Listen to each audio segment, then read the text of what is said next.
My life has been difficult, and I do really mean difficult. People always say no matter how bad you have it, someone always has it worse, so stop whining, but I really do have it bad. And I apologize if it makes me seem cruel, but I don't care about anyone else. While I was still back in college, one night I had a very vivid dream, a lucid dream, although I came to learn of that name much later. In that dream I was conscious and aware, and able to do anything and everything I wanted. So I did the one thing I always wanted to do. I conjured up a scenario that has happened so many times before, but this time I made sure it had a different ending. My bullies, Norman, Lucas and Jack all stood around me, frozen. I wanted to test these new powers of mine, so I made them all kneel, and one by one, they all got down to their knees. Amazed, I thought of them apologizing to me, kissing up to my feet. Lo and behold, the mighty 6-foot-tall Norman bent forward, apologized in a hushed whisper, and kissed my boots. I was ecstatic. I played around in the dream for a while longer after exacting my revenge, which was watching those assholes run around the campus naked, while being chased by security. Then I heard a loud ringing noise, the world started falling apart, and my eyes fluttered open to reality. After that night, I wasn't able to enter the dreamscape for months, and I tried everything, and I do mean everything. Eventually I stumbled upon a post online on Reddit, explaining the whole process of lucid dreaming step by step. It warned that it was a lengthy process, and not every night can result in lucid dreaming, but I tried nonetheless, and eventually I got back in. I was so happy that my momentary focus shattered and I woke up. Since then, I've become an experienced lucid dreamer, that I just automatically enter the dreamscape as I drift off to sleep. I've been all around the world at 30. I've seen all my wildest dreams come true, and sometimes even nightmares.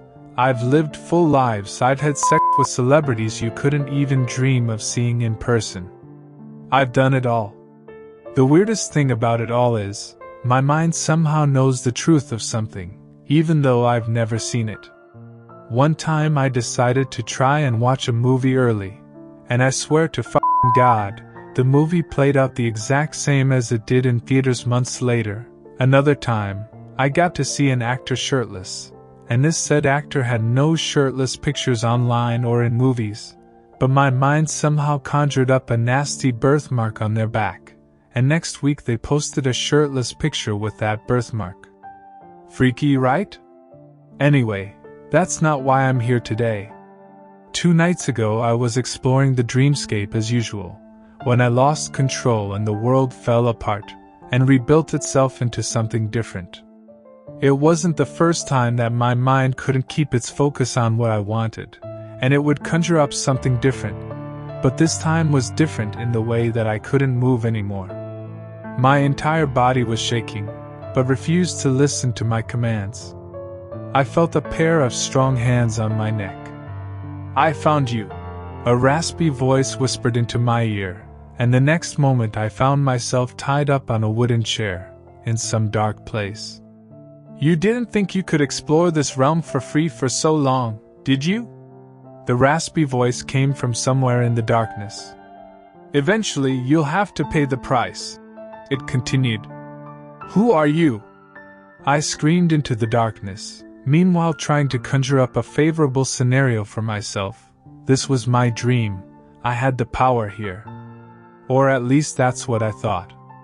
The scenery shifted again and I found myself in my room, illuminated by the night sky. A dark figure was looming over me. I recognized this dark figure. It sometimes visited me before sleep, before I closed my eyes. It was the figure that came when I experienced sleep paralysis. It never did anything, it just stood there. "How do you wish to pay?" It rasped into my ear, even though it was on the opposite side of the room, making me flinch. Realization hit me. I flinched, meaning I can move. I slowly got off the bed. "I'm not afraid of you, you're just a pigment of my imagination," The room shifted and a light came on. I did have some power here. The dark figure screeched and disappeared out of the room. But my victory didn't last long as everything shifted again and I was once again bound, this time against a tree, in a pitch-black forest. The price. The voice whispered, and cold hands grabbed my neck once more and began choking me. I felt the pain and the lack of oxygen. It almost felt real. A loud ringing resonated throughout the entire eerily quiet forest. My vision shifted and my eyes opened. I was back in my room, illuminated by sunlight. What the f*** was that? I whispered to myself. Maybe a nightmare? I went into the bathroom and began brushing my teeth, when I noticed the rapidly receding fingerprints around my neck. I dropped my toothbrush and moved closer to the mirror, before the last of the prints faded away. I was in disbelief and shock. As freaked out as I was, I managed to convince myself that it was just a nightmare, and I imagined the fingerprints around my neck. The following night I entered the dreamscape again, and everything was back to normal. I decided to treat myself to a luxurious dinner with a famous celebrity, and we chatted the evening away while eating an exquisite lobster in a 5-star restaurant. Yeah, and playing in that movie was completely exhausting. I really paid the price, they said. The price? I asked them to elaborate further, but the lights suddenly dimmed, and the loud chatter around us turned into hushed whispers. You also have to pay the price. The voice grew distorted and twisted. I tried to stand up, but found myself to be bound to the chair. The food I was eating turned to rotten mush, full of worms. The person in front of me remained unchanged, continued eating the rotten food, biting into the worms and chewing. What do you want? I asked with confidence I wish I had. You need to pay. It rasped into my ear. No! I screamed, my bindings suddenly coming undone. I stood up and ran outside the restaurant. It was the forest again. I ran through the dead silent woods, not looking back before I tripped on the branch and fell. I winced in pain as my perspective changed and I was back in the restaurant. You can't run from me. It rasped into my other ear.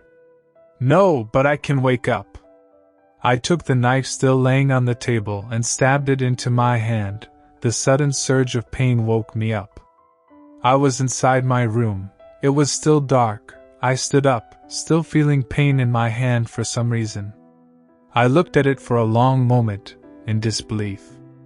The knife wound was there, a hole right in the middle of my f***ing hand. I frantically stood up and went to the bathroom to bandage my hand. I disinfected it and winced in pain, then looked in the mirror. From the corner of my eye I saw a silhouette outside the bathroom, just watching. What the f*** do you want? I screamed at it as I backed away from the door. You will pay with your life. It rasped at me. In response I lunged into the dark hallway, right at it, aiming for the light switch, and flicked it. The shadow screeched as it slowly retreated back into darkness. I stayed in the hallway the rest of the night until it turned daytime, and the entire time it kept repeating, "The price is your life." I drove to the hospital at the first sign of sunlight to have my hand checked out. They asked me a lot of questions about the injury, but I had nothing to tell them. I am back home as I write this, and it has already gotten dark. I can see dark shadows moving around the house, working on some devious plan. As for my plan, stay up all night and keep the lights on no matter the cost, because as I learned, it can't exist where light prevails. I only hope it is enough. I can't let it get to me. Whatever it is, it has followed me back, and wants me dead.